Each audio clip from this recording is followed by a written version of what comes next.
Movie के start होते ही हमें दिखाया जाता है कि एक बिल्डिंग के ओनर ने पुलिस कंप्लेन की होती है क्योंकि उसकी बिल्डिंग के एक अपार्टमेंट में लाउड म्यूजिक पार्टी चल रही थी, जिसकी वजह से बाकी अपार्टमेंट वाले लोग डिस्टर्ब हो रहे हैं। और जब दो पुलिस ऑफिसर्स वहां पर आते हैं तो बिल्डिंग का ओनर उन्हें उस अपार्टमेंट के पास लेकर जाता है। काफी बार नॉक करने के बावजूद भी कोई भी अंदर से दरवाजा नहीं खोलता, तो वो ओनर एक एक्स्ट्रा की से उसका दरवाजा खोलता है। और जब पुलिस अंदर जाती है तो उन्हें वहाँ पर कोई नजर नहीं आता और एक दरवाजे पर खून लगा हुआ था। और जब पुलिस ऑफिसर उसके अंदर जाते हैं तो शॉक्ड रह जाते हैं क्योंकि वहाँ पर डेड बॉडीज पड़ी हुई थी जिनका काफी बुरा हाल था। तब एक पुलिस ऑफिसर जल्दी से म्यूजिक बंद करता है। उन डेड बॉडीज में से एक लड़की जिंदा थी जो चिल्लाते हुए उठती है। इसके बाद सीन शिफ्ट होकर एक कपल पर आता है। वो दोनों अपनी गाड़ी में होते हैं और वो दोनों फ्रेंड्स थे। उनमें से लड़की का नाम ब्री होता है। ब्री का फ्रेंड अपने एक दूसरे फ्रेंड को लेने जा रहा था क्योंकि आज वो कुछ फ्रेंड्स पिकनिक पार्टी मनाने जा रहे थे। इसके बाद सीन शिफ्ट होकर 3 फ्रेंड्स पर आता है और वो तीनों भी गाड़ी में बैठे होते हैं और ये तीनों भी ब्री के फ्रेंड्स थे। उनमें से लड़के का नाम जॉन था। वो तीनों भी उसी पिकनिक पार्टी में जा रहे थे। इसके बाद हमें एक डिटेक्टिव दिखाया जाता है जो क्राइम लोकेशन पर इन्वेस्टिगेशन करने आया था। वो वहाँ आकर अपने एक ऑफिसर से पूछता है कि ये लोग कैसे मरे, कोई वेपन मिला है? जिस पर वो ऑफिसर जवाब देता है कि नहीं, यहाँ पर कोई वेपन नहीं मिला और डेड बॉडीज की बहुत सारी हड्डियाँ टूट चुकी हैं और इनकी बॉडीज पर बाइट के निशान हैं, यानी किसी ने बहुत बुरे तरीके से काटा हुआ है। तब डिटेक्टिव को वहाँ से एक आधी फटी हुई पिक्चर मिलती है जिसे वो अपने पास रख लेता है। फिर डिटेक्टिव अपने ऑफिसर को कहता है कि इनके डीएनए टेस्ट करवाए जाएं और साथ साथ इनके फोन कॉल्स रिकॉर्ड चेक किए जाएं और इस बारे में मुझे इन्फॉर्म किया जाए। और खुद वो हॉस्पिटल जाता है उस सर्वाइवल लड़की के पास जो कि उन डेड बॉडीज में से जिंदा उठ गई थी। वो उस लड़की से पूछता है कि क्या हुआ था तुम्हारे साथ और तुम्हारे दोस्तों को किसने मारा और तुम लोगों की बॉडीज पर ऐसे काटने के निशान कैसे हैं? तब वो लड़की डिटेक्टिव को देखकर घबरा जाती है, जिस वजह से डॉक्टर उस डिटेक्टिव को वहाँ से जाने के लिए कहती है कि पेशेंट की हालत खराब हो रही है। वो सारे फ्रेंड्स एक जगह पर इकट्ठे हो गए थे। ये सारे फ्रेंड्स बोट के जरिए किसी आइलैंड पर जाकर पार्टी करने जा रहे थे और तभी वहाँ ब्री जो उनको अजीब हरकतें करता नोटिस करती है, लेकिन वो इस बात को इग्नोर कर देती है और बोट में बैठकर अपने फ्रेंड्स के साथ निकल जाती है। इसके बाद हमें एक बूढ़ा आदमी दिखाया जाता है जो कि एक बेसमेंट में जा रहा था और वो बूढ़ा आदमी एक सेनेटर था, यानी सेनेट का मेंबर। और जिस बेसमेंट में वो आया था वहाँ की सिक्योरिटी काफी अलर्ट होती है। वहाँ पर कुछ कैबिन्स बने हुए थे और एक कैबिन में एक कपल को कैद करके रखा हुआ था। दूसरी तरफ वो सारे फ्रेंड्स आइलैंड पर पहुँच गए थे। वहाँ पर एक कैबिन था जहाँ उन्होंने स्टे करना था। बोट का कैप्टन उन्हें बताता है कि इस घर के ऑनर ने सुसाइड कर लिया था और यहाँ पर एक रेडियो भी है, अगर तुम्हें कोई इमरजेंसी हो तो मुझे कॉल करके बुला लेना, वरना मैं तो 2 दिन बाद ही आऊंगा यहाँ पर। और ये कहकर वो वहाँ से चला जाता है। फिर इसके बाद वो सारे फ्रेंड्स काफी एंजॉय करते हैं। उधर वो डिटेक्टिव उस इंजर्ड लड़की की सारी डिटेल्स निकाल रहा था। उसे उस फटी हुई तस्वीर का दूसरा हिस्सा मिल जाता है। उस पिक्चर में उस लड़की के साथ जॉन बैठा हुआ था। फिर वो अपने एक ऑफिसर के पास जाता है और उससे वो इंजर्ड लड़की की फोन कॉल्स रिकॉर्ड के बारे में पूछता है। तो वो ऑफिसर बताता है कि उसकी आखिरी कॉल जॉन को हुई थी और उनकी बात तकरीबन 2 या फिर 3 मिनट हुई थी। तब डिटेक्टिव ऑफिसर को जॉन के बारे में सारी डिटेल्स निकालने को कहता है। दूसरी तरफ हमें वॉशरूम में जॉन दिखाया जाता है जो कि वहाँ पर ड्रग्स ले रहा था और उसके बाद वो बाहर आ जाता है। बाहर सारे फ्रेंड्स एक गेम खेल रहे थे और इसके बाद जॉन शराब पीने लगता है। अब यहाँ पर जॉन खुद तो ड्रग्स ले ही रहा था और साथ ही वो ड्रग्स का एक पैकेट अपने एक मेल फ्रेंड को भी दे देता है। उधर उस पुलिस ऑफिसर ने जॉन के बारे में सारी डिटेल्स निकाल ली थी और वो सारी डिटेल्स कॉल पर डिटेक्टिव को बता रहा था। वो बताता है कि जॉन सिर्फ 21 साल का है लेकिन फिर भी वो 2 बार जेल जा चुका है और उसे बात बात पर गुस्सा आता है। वो एक अग्रेसिव इंसान है और इसके अलावा वो बहुत ज्यादा ड्रग्स लेता है, ड्रिंक करता है और ड्रग्स के मैटर में तो कई बार पकड़ा भी जा चुका है। अब यहाँ पर जॉन की काफी सारी डिटेल्स सामने आती हैं जो कि सारी तकरीबन बुरी ही थी। इसका मतलब ये है कि जो कोई गड़बड़ है वो जॉन में है।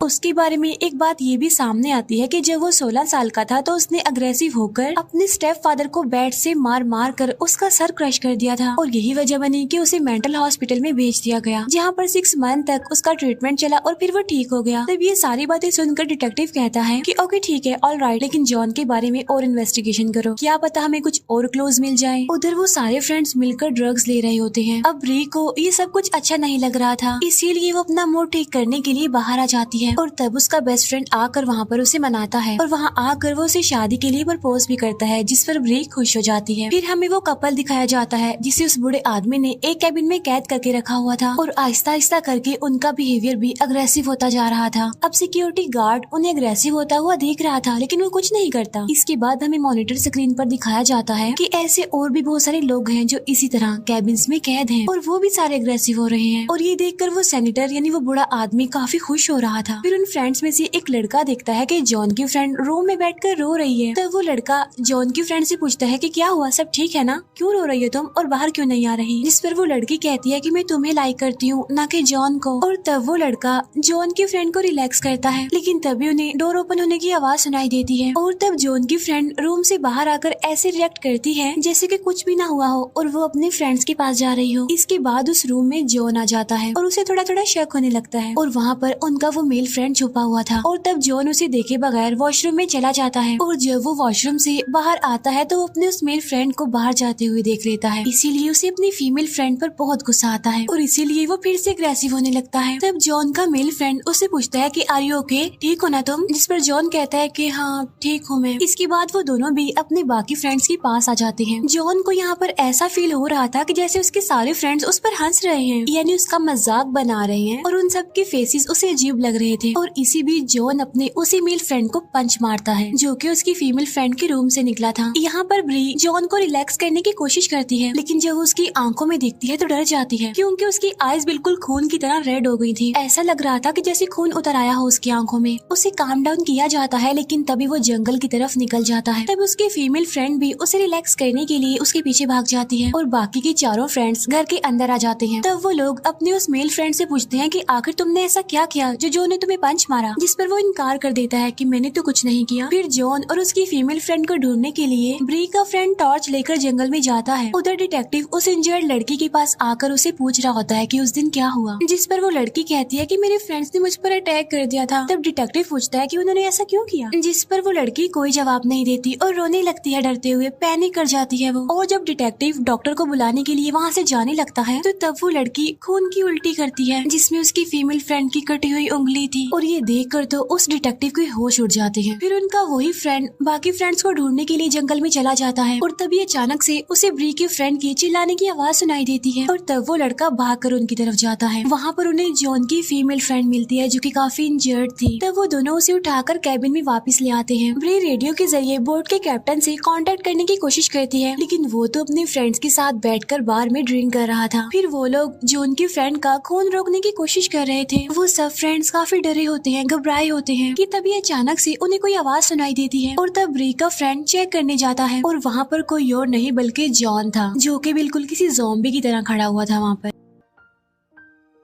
और तभी अचानक से वो अपने फ्रेंड्स पर अटैक कर देता है। तब वो जल्दी से दरवाजा बंद कर देते हैं जिससे जॉन अंदर नहीं आ पाता। और तभी उनकी एक और फीमेल फ्रेंड की तबीयत खराब होने लगती है और उसकी आईज भी रेड हो गई थी खून की तरह। उसे भी ऐसा नजर आ रहा था कि जैसे उसके सारे फ्रेंड्स उस पर हंस रहे हैं और अजीब तरह के फेसेस बना रहे हैं। इतनी ही देर में जॉन की फ्रेंड उठकर अपनी उस फीमेल फ्रेंड पर अटैक कर देती है और उसकी गले पर बाइट करके उसे खा लेती है। इसके बाद वो अपने बाकी फ्रेंड्स पर भी अटैक कर देती है। तब उनका मेल फ्रेंड एक हैमर से उस पर अटैक कर देता है और वो उसे हैमर से इतना ज्यादा मारता है कि वो मर जाती है। और तब उनके उसी मेल फ्रेंड की भी तबीयत खराब होने लगती है। उसकी भी आईज रेड हो गई थी जैसे खून उतर आया हो उसकी आंखों में और उसे भी वैसा ही नजर आ रहा था जैसे बाकी देख पा रहे थे, यानी कि उसके फ्रेंड्स उस पर हंस रहे हैं। लेकिन तभी अचानक से जॉन दरवाजा तोड़कर अंदर आ जाता है। तब जल्दी से ब्री के दोनों फ्रेंड्स ऊपर भाग जाते हैं और तब जॉन ब्री के फ्रेंड की टांग पर काट लेता है, लेकिन फिर भी वो किसी तरह ऊपर जाकर रूम की विंडो से बाहर कूद जाते हैं। तब उनका एक मेल फ्रेंड खुद को एक रूम में लॉक कर लेता है। कॉटेज के पास ही एक छोटा सा रूम था जहाँ पर ब्री और उसका फ्रेंड जाकर छुप जाते हैं। दूसरी तरफ वो कपल जो कैबिन में था उसमें से आदमी ने अपनी वाइफ को काट काट कर खा लिया था और वो आदमी भी बहुत ज्यादा अग्रेसिव हो चुका था, पागलों जैसे रिएक्ट कर रहा था और वो बूढ़ा आदमी उसे देखकर खुश हो रहा था। ब्री देखती है कि उसकी फ्रेंड की आईज का कलर भी चेंज हो रहा है, यानी वो भी रेड हो रही है खून जैसे। तब ये देखकर ब्री उसे बांध देती है ताकि वो उसे कोई नुकसान न पहुंचा दे और खुद वो दोबारा रेडियो से हेल्प मांगने के लिए चली जाती है। डिटेक्टिव को पता चलता है कि ये एक वायरस है और ये वायरस ड्रग से फैलता है और ये किसी ने जानबूझकर फैलाया है और इसका असर इंसान पर कुछ टाइम के लिए ही रहता है, लेकिन ये वायरस इतना ज्यादा खतरनाक है कि इंसान को जानवर बना देता है। यानी जब ये किसी इंसान पर असर करता है तो उस इंसान को भी पता नहीं होता कि वो क्या कर रहा है। अब क्योंकि ब्री ने वो ड्रग्स नहीं लिया था इसीलिए उसे अभी तक कुछ नहीं हुआ था। फिर डिटेक्टिव उसे इंजर्ड लड़की के पास जाता है और उससे पूछता है कि क्या तुमने कोई ड्रग्स लिया था और अगर तुमने ड्रग लिया था तो वो तुम्हें किसने दिया था। जिस पर वो कहती है कि मुझे वो ड्रग जॉन ने दिया था। तब डिटेक्टिव उससे पूछता है कि क्या वो तुम्हारा फ्रेंड है, जिस पर वो कहती है कि नहीं, वो मेरा फ्रेंड नहीं है। फिर डिटेक्टिव अपने ऑफिसर को कॉल करके कहता है कि अब जॉन की फ्रेंड के बारे में सारी डिटेल्स निकाली जाए। साथ साथ वो उसे ट्रेस करने के लिए भी कहता है, ये जानने के लिए कि इस टाइम वो कहाँ पर है। ब्री दोबारा से रेडियो से हेल्प मांगने के लिए आती है। तब वो दिखती है कि जॉन और उसका फ्रेंड एक दूसरे से लड़ रहे हैं, एक दूसरे के खून के प्यासे बन गए हैं। यहाँ पर जॉन अपने उस मेल फ्रेंड को मार डालता है। ब्री कुछ फायर क्रैकर्स उठाकर आग में फेंक देती है, जिसकी वजह से जॉन डिस्ट्रैक्ट होता है और ब्री को घर के अंदर आने का मौका मिल जाता है। और तब वो जल्दी से रेडियो से हेल्प मांगने की कोशिश करती है, लेकिन तभी उसके पीछे उसकी फीमेल फ्रेंड आकर उस पर अटैक कर देती है। और जब बोट का कैप्टन ये आवाजें सुनता है तो वो फौरन हेल्प के लिए निकल जाता है। अपनी दोनों फीमेल फ्रेंड्स की आवाज सुनकर जॉन भी वहाँ पर आ जाता है और अब जॉन और उनकी उस फीमेल फ्रेंड की लड़ाई होने लगती है, जो कि इन्फेक्टेड थी। तब ब्री को भागने का मौका मिल जाता है और वो भागकर बाहर आ जाती है। जॉन और उस फीमेल फ्रेंड में काफी फाइट होती है, लेकिन जॉन अपनी उस फीमेल फ्रेंड को भी मार देता है। इसके बाद जॉन ब्री पर अटैक कर देता है, लेकिन ब्री उसे पुश कर देती है और वो जाकर आग में गिरता है और उसे आग लग जाती है। इसके बाद ब्री वहाँ से भागकर दोबारा से कॉटेज की तरफ आती है और वहाँ जाकर वो देखती है कि उसका मेल फ्रेंड अपने हाथ काट कर वहाँ से भाग गया है। इसके बाद ब्री आइलैंड की तरफ जाने लगती है, लेकिन तभी रास्ते में उसका फ्रेंड उस पर अटैक कर देता है, लेकिन वो किसी तरह उसे बचते हुए वहाँ से भाग जाती है। लेकिन उसका वो फ्रेंड जो कि इन्फेक्टेड था अभी तक उसका पीछा नहीं छोड़ रहा था और ये देखकर ब्री पानी में कूद जाती है। तब उसके पीछे पीछे उसका फ्रेंड भी कूद जाता है। तब बोट का कैप्टन भी वहाँ पर आ चुका था और वो ब्री को पानी से निकालकर बोट पर ले आता है, लेकिन ब्री का फ्रेंड बोट के कैप्टन को पकड़ लेता है और तब ब्री कैप्टन की गन से अपने फ्रेंड को शूट कर देती है।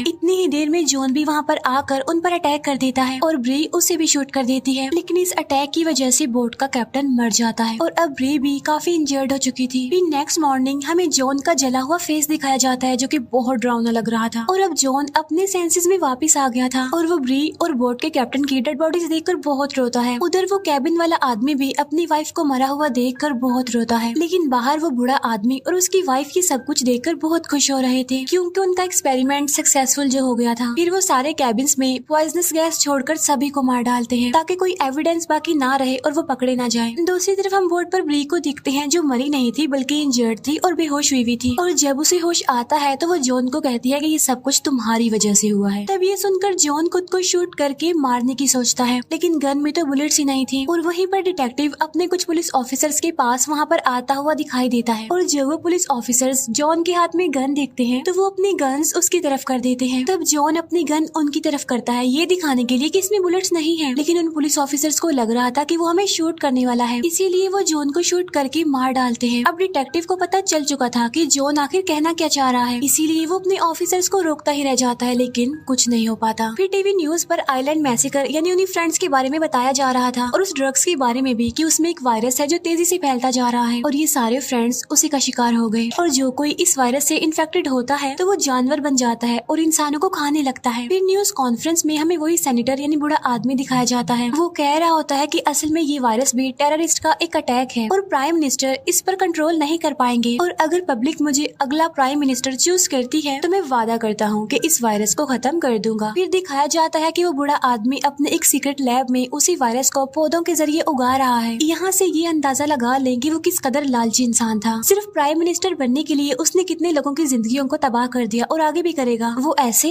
ताकि ये वायरस फैले, और इसका एंटीडोट तो पहले उसने बना रखा था, और जब वो इस एंटीडोट को लोगों पर अप्लाई करेगा, लोग उससे हील होंगे तो वो सब में हीरो बन जाएगा और उसे प्राइम मिनिस्टर बना दिया जाएगा। और इसी के साथ ही मूवी यहीं पर एंड हो जाती है।